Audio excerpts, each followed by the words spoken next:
So what has the head of security had to do? Well, what he had to do, I tried to take care of it myself because he was obviously had too much to drink, and my policy is Who did? The guy that I had the confrontation with was actually a vendor selling me water, and he obviously had too much to drink, and he was being obnoxious, and my policy is to ignore that kind of thing and just go my own way. But what he did was I had my wallet around my neck, and he had pulled on my wallet, and I had said, no, don't do that. And I gave him a lot of slack because he had too much to drink, and I walked away. But I came back to buy something else, and he pulled on my wallet and yanked really hard. And when that happened, I said to him, pointing no in his face. What I didn't realize at the time was it was a cultural faux pas to point my face. Faux pas, cultural no-no. It was not acceptable for a woman to point into a man's face, especially in Asia. You use your whole hand. Who would know? Yeah, you don't know until you ask. There's a whole host of rules you have to follow in Asia concerning pointing. In the bottom of your foot, you can't point towards anybody. And they're Buddhists, so you have to be very respectful of any statue of Buddha, and you can't point at Buddha, and you can't show the bottom of your foot to Buddha. You take your shoes off when you go into someone's house because you know the bottom of your feet is the dirty part. You don't want your shoes in the house. You leave them outside. But you said the bottom of your bottom is shoes. Yes, the shoes are dirty. You leave them outside. I didn't understand that in this culture. So you're pointing at this man, and he's drunk. And he's drunk, and I said, no, no, no. And all his friends are over on the side watching this whole thing. And they're thinking, I know this guy's trying to steal something from her, but she shouldn't be treating him that way. Right. He lost face, as they say in Asia, meaning he was made to look bad. And that is a very bad thing for a woman to do to a man in an Asian culture because the man has the upper hand in Asia. They are always above a woman in this respect kind of thing. And Tim, did you know about the pointing? Were you watching this and saying, uh-oh? No, I was talking to some children next to me, so I kind of didn't see all of this happening.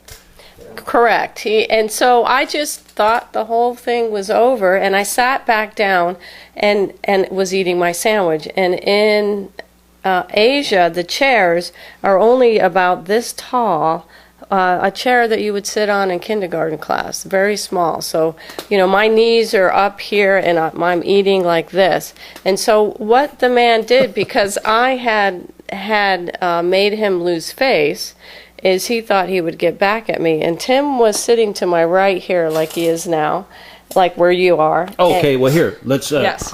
So I sat back down to eat my sandwich in the small little chair, and Tim was sitting to this side of me here.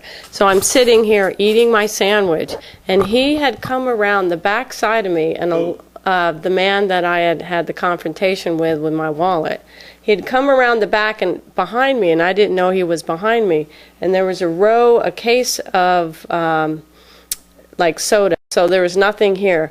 And he leaned down real close to me and then hit me as hard as he could right here on on my shoulder. I mean, he hit me really hard. And it shocked me. And so I didn't, my reaction was I grabbed Tim's bottle of water and then poured it all over him, stood up and poured it all over him. And Tim was like, what? And I'm like, he hit me, Tim. He hit me, Tim.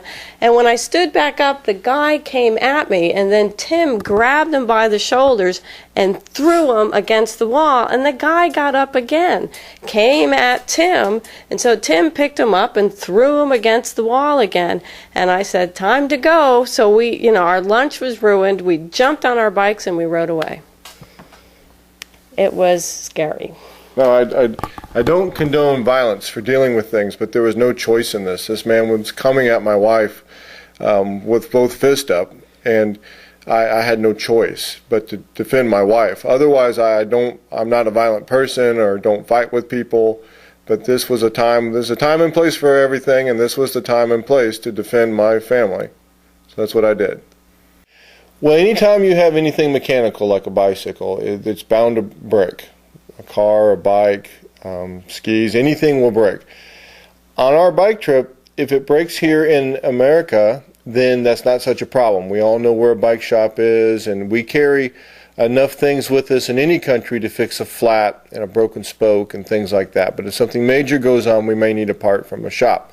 So here in the States, it's easy to get parts from shops. But if we're abroad, like in Thailand or in Guatemala, and our bike breaks down, and one time I did need a rim when we were in Guatemala, and I don't carry a spare rim, so what do? In this case, we were actually able to ride to a town and get a room, a hotel room. I needed a rim because I hit a big pothole or a hole in the road, and it knocked my rim out of being round into what we call taco, because it looks like a taco shell. It's bent, and it's almost unrideable. So I needed to buy another rim and have a wheel built at a bike shop. So we rode into a town and got a hotel room, and this town was a few hours away from the capital city.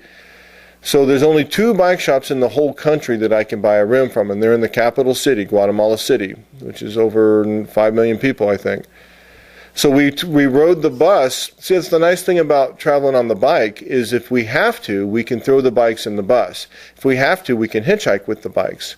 In this case, we put our bikes in the hotel room, and we rode the bus into Guatemala City, took it from the bus station, took a taxi cab to the bike shop, and from there I could get my wheel fixed, and then we rode the taxi back to the bus station and the bus back to where we were staying.